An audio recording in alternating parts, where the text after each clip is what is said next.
Bueno, pues hoy vamos a armar un programa nuevo que se llama Confesiones Paranormales. Este espacio que antes habíamos tenido en el otro lado del rock, que si bien es sabido, hemos metido algunos capítulos y algunas cosas fuera de lo común, experimentales, sobre todo en el área de lo paranormal.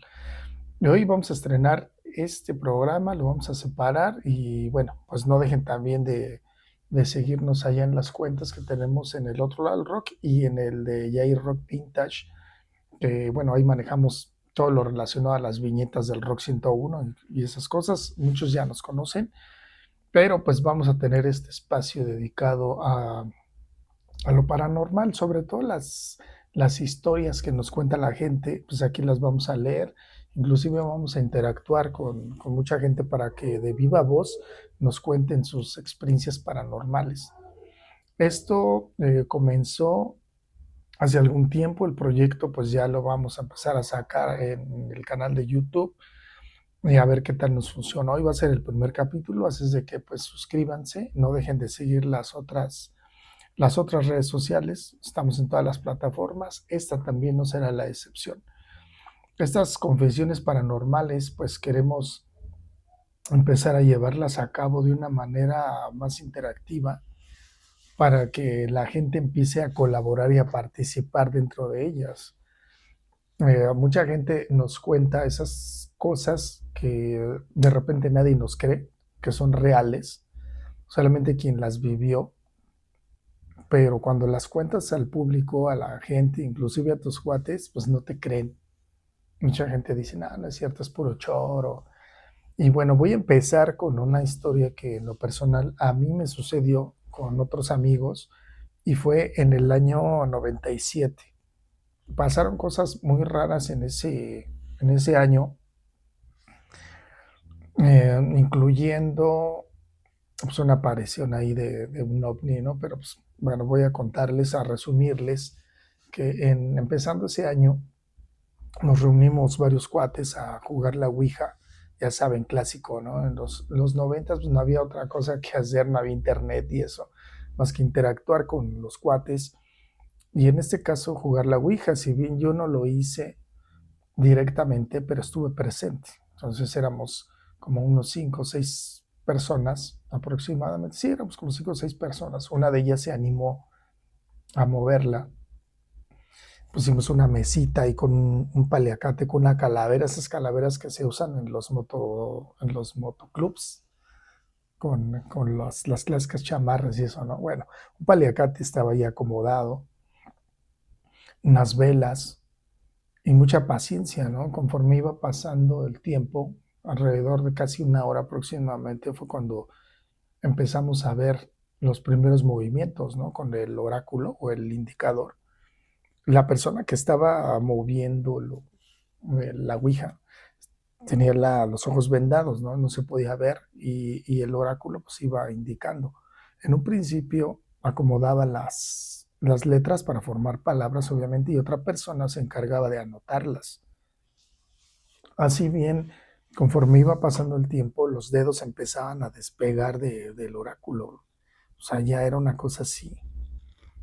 Y era increíble porque lo veías y no lo creías. E iba armando las letras, las palabras y así a su vez, ¿no? Como un rompecabezas, pero entre todos empezábamos a hacer preguntas para ver si era cierto. Aquí cabe mencionar algo bien importante porque si bien éramos cuates, había cosas muy personales de cada uno pues, que no sabía el otro, ¿no? Y la persona que lo estaba moviendo pues no estaba enterado de ciertas cosas muy exclusivas o muy personales. Y al hacer las preguntas eran reales, o sea, fueron ciertas. El claro ejemplo es que uno de ellos se paró y se fue porque pues iba a ser papá en ese tiempo. Pero aquí el asunto es que no sabía qué iba a hacer, si iba a ser niño o niña. Cuando se fue hicimos esa pregunta, ¿qué va a ser la hija de este cuate? No voy a decir nombres. Y bueno, total que indicó la ouija que iba a ser niña, ¿no?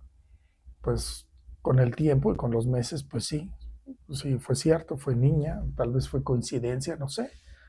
Yo nada más les comento lo que preguntamos y lo que respondía. inclusive nombres de personas que solamente cierta persona sabía y salían ahí, ¿no? Personas del pasado. Y se coincidía, ¿no? Pero hubo una pregunta en particular donde uno de ellos hace una pregunta más fuerte, ¿no? Empieza a subir el tono ahí de las preguntas y dice, ¿de qué me voy a morir? Y la persona que estaba moviendo, digo, no, no preguntes eso. Total que, sí, no, hace la pregunta, avienta la pregunta y empieza a marcar con las letras la S, la I latina, la D de dedo y la A de SIDA. Pues todos nos quedamos así, pues qué onda. Entonces, eso me hizo muy raro porque eso fue en 1997. En 2025, o sea, hace el año pasado, esta persona que ya no vive, de hecho, aquí en la Ciudad de México, vive en otro estado, pues nos enteramos de que sí, en efecto, se contagió de ese virus, o esa enfermedad, el VIH. Y si bien es cierto que en esa época pues era muy complicado, la gente todavía se moría de SIDA, hoy pues ya hay muchas cosas que no lo permiten, ¿no? Te mueres de otra cosa. Y bueno, pues yo creo que fue la pregunta más fuerte que se hizo en ese momento, hasta que empezamos a cerrar sesión. Esta persona empezó a cerrar sesión y empezó a poner insultos en la tabla, pero el oráculo ya, o sea, prácticamente ya estaba así de distancia. Cuando la suelta, esa cosa como que tiembla, ¿no? Y ya se para, ya no quisimos jugar, este cuarto se quita la venda de los ojos y estaba sudando, ¿no? Y pues todos nos quedamos así. Había como dos personas ahí que eran escépticos, no creían estas cosas, sí, en sin creer en esas cosas, sin embargo, pues también son testigos de ello, de todo lo que ocurrió.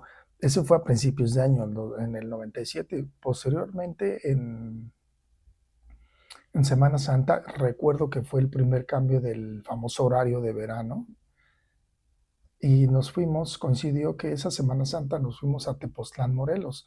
En Tepoztlán, pues como muchos ya saben, ahí está la zona de campamento que es Mestitla y nosotros siempre llegábamos en la noche, llegamos como a las 11, 12 de la noche, agarramos creo que el último camión que iba a Tepoztlán, pero pues íbamos 10, 15 personas, nos bajaban ahí en la terminal y ese caminito pues que tienes que recorrer y pues como no hay mucha luz, de hecho quien conoce ahí pues saben que bueno, pues, ahorita ya han alumbrado, pero en los 90 no era como tan común, entonces te ibas guiando con la luz de la luna o a las casas que estaban iluminadas en el paso, pero es una parte carretera, así, de la carretera que se va así, va como de bajada.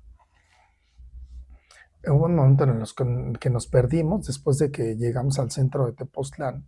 Nos seguimos porque empieza a haber una serie de laberinto ahí entre las calles con mucha terracería, ¿no? Y vimos en la esquina una señora que pues era lugareña, tenía una canasta, tenía un rebozo y uno de mis cuates le preguntó que cómo llegábamos a Tepoztlán, porque estábamos perdidos.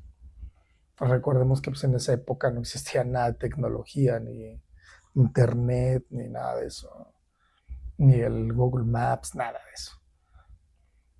Entonces ya nos indicó cómo nos teníamos que ir y que al final pues íbamos a encontrar un pasillo largo, largo con terracería para poder dar vuelta a la derecha e ingresar a Mestitla. Pero para esto, pues en ese lapso, dos de mis cuates que iban hasta atrás pues, iban echándose un Flavio y pues los demás no. De repente alguien destapó una lata de chela y pues íbamos ahí cotorreando. Inclusive llevábamos una grabadora de las de pilas y con la música un sonido moderado íbamos cotorreando en el camino y pues íbamos, yo quiero pensar que estábamos petateados por el humo que de repente estos cuates se aventaban, ¿no? Llegó un momento en el que íbamos casi a llegar ahí donde nos indicó la señora. Era un camino muy estrecho, como ustedes saben, Y antes de llegar a la puerta principal de Mestitla, había un atajo para llegar directamente a los cubiles, cosa que hoy ya no existe, ya cerraron ese paso. Pero entramos por ahí para no dar toda la vuelta. Y en la mera esquina, antes de llegar, volvimos a ver a la misma señora que nos indicó que te gusta 15, 20 minutos antes. A la misma señora, en la misma posición, pero esta vez la vimos de lejos.